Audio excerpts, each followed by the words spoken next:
You are watching Books, Booze, and Horror Reviews. Welcome to my channel.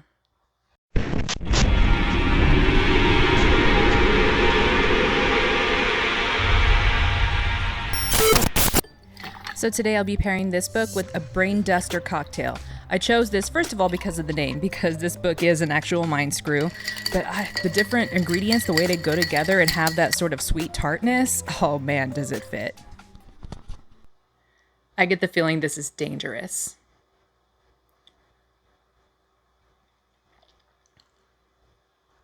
And it is, but I like it. I really do.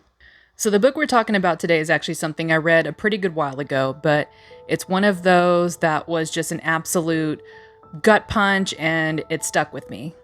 And some might see this and think, oh my gosh, I see that book everywhere on BookTube and Bookstagram. All they do is recommend the same 5 books over and over. I get it. This is talked about a lot, but it's talked about a lot for a very good reason. Today, we're talking about Brother by Ania Ahlborn.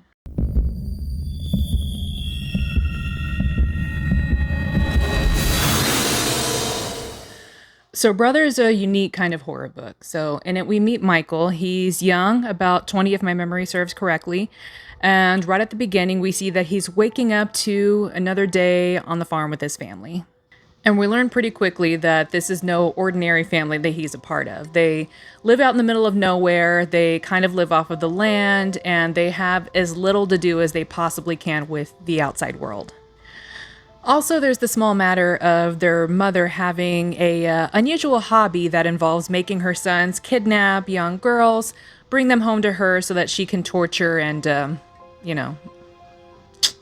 So Michael goes through the motions of his duties because he's expected to, and he doesn't know what'll happen if he doesn't. We also see, though, that he does try to distance himself as much as he can from his mom's special hobby. And we see that, of course, he doesn't approve of it, and he's starting to question his family's lifestyle. Michael has 2 siblings. He has a younger sister who he adores and seems to feel the same way about the family business that he does. And then he has his older brother, Ray, who he calls Reb. I will be calling him Ray because I hate him. Ray seems to be really into the family business and seems to enjoy his role, and he is absolutely unhinged. Michael starts to dream of a life outside of the farm and has hopes for maybe one day breaking away and living life for himself and seeing what the world is like. But with how violent and unpredictable Ray and his mother are, just showing that he might be thinking about something like that could be absolutely dangerous. So, is there hope for Michael?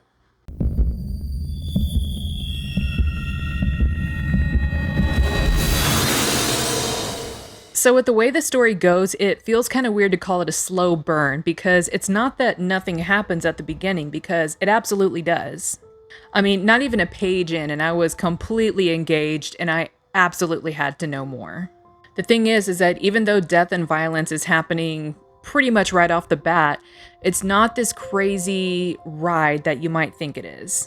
No splatter, no craziness, no gore, and why would there be? This is just another day in the life of the family. They're just getting ready for dinner.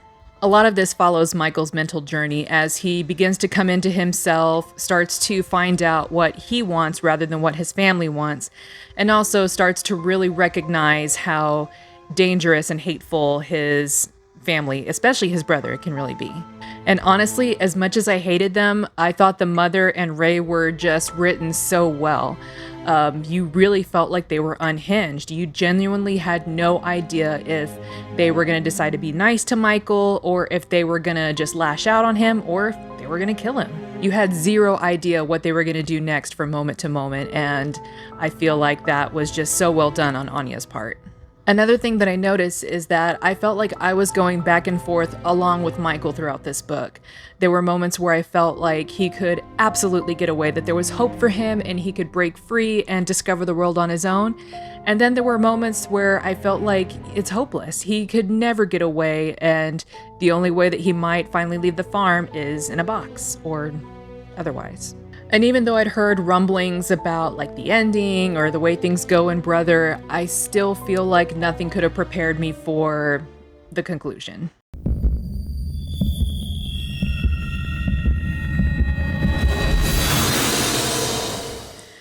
The conclusion.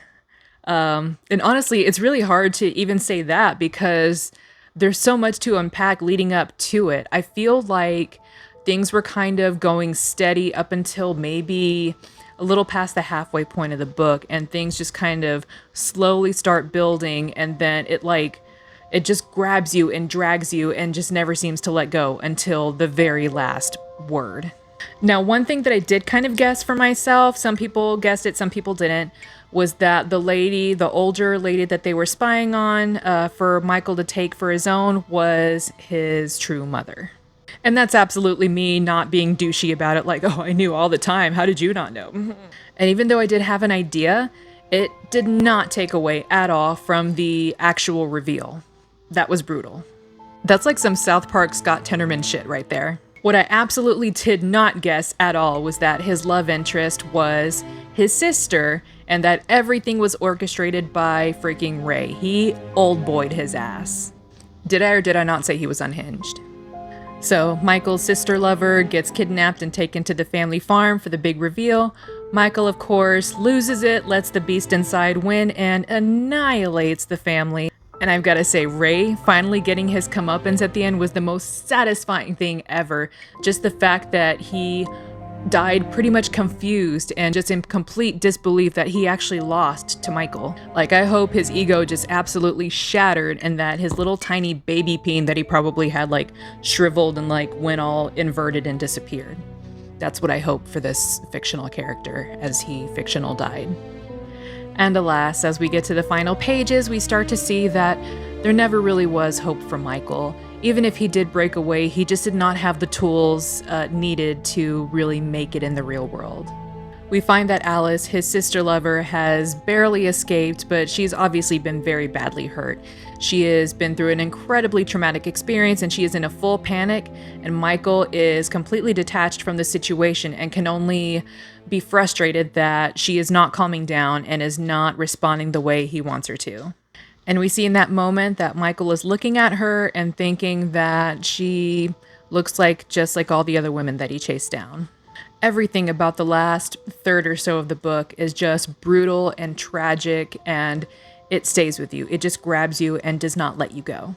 And obviously, this story was expertly told. I mean, you saw how much it drew me in. I have genuine hate you saw for a fictional character. You invest in everybody, whether you care for them or can't stand them. You're invested in the story. You want to see how it pans out, and it absolutely crushes you. And I've read a few of Ania's works, and I'm definitely a fan, but this brother, by far, is my favorite. This brother, as in the book, like this, comma, brother, comma. I promise I didn't go Hulk Hogan on you guys for a second. So if you've read Brother, I would love to hear from you. Please sound off in the comments. Let me know if you agree, if you disagree with anything I said. Tell me what your thoughts are and your opinions. If you haven't read it, go read it and repeat the steps above. Comment, let me know what you thought. I definitely want to discuss this.